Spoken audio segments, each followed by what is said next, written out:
what I kind of hate what A.J. Brown has turned into over there, it's either slant or go, when like this guy can do other things on the field. He can run an in cut. He can run a skinny post. Like, he can do different things that they're not getting to.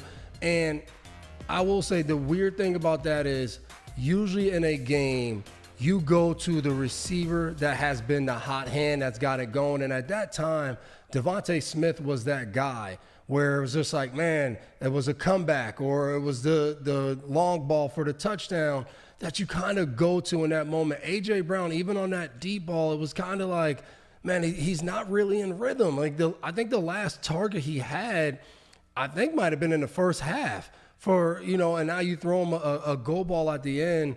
It to me, 100% what you said. It felt like, here's our chance to make him the hero. We quiet the noise. He kind of leaves a little bit happy too.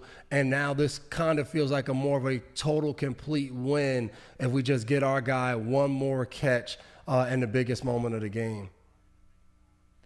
And what a difference between A.J. Brown and DeVonta Smith. And I'm not making judgment here. You've got two different personalities. You've got guys who are wired differently. DeVonta Smith has every right to be upset at how he's used. He had 4 catches, 69 yards, and a touchdown. He can be unstoppable. If he was a team's number one receiver, he could carry that load. He could be that guy.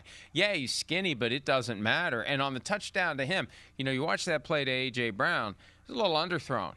The touchdown to DeVonta Smith was a little underthrown too. That was more of a 50-50 than it needed to be.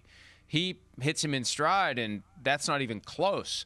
So you never hear anything from DeVonta Smith. There's never anything directly or indirectly. There's never any drama, never any noise. And maybe we're just not looking because A.J. Brown is so much easier to notice because it's a common thing with him. But it's almost like, and I guess I can relate to this, the Eagles have 2 really expensive cars that they don't drive nearly as much as they should. I've got one expensive car and one kind of expensive car, and I don't drive either one nearly as much as I should. And if my cars could talk, they would say, "What, will you please sell me to somebody who will drive me?"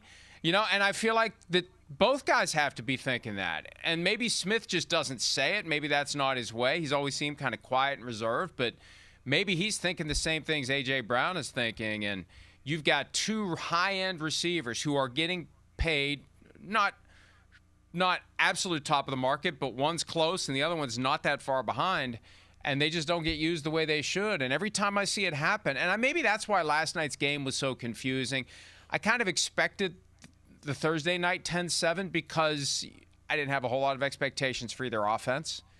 Why should we at this point? Yeah. But I got a lot more expectation with Jalen Hurts and the Eagles, Saquon Barkley, A.J. Brown, Dallas Goedert, DeVonta Smith.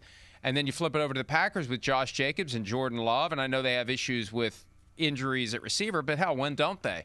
And they still get the ball moving. Now, without Tucker Kraft, we saw what happens, and we saw what that means for that team. But it was just weird. Hi, it's Mike Florio. Thanks for watching PFT on YouTube. Hit subscribe for the latest news and analysis from Pro Football Talk.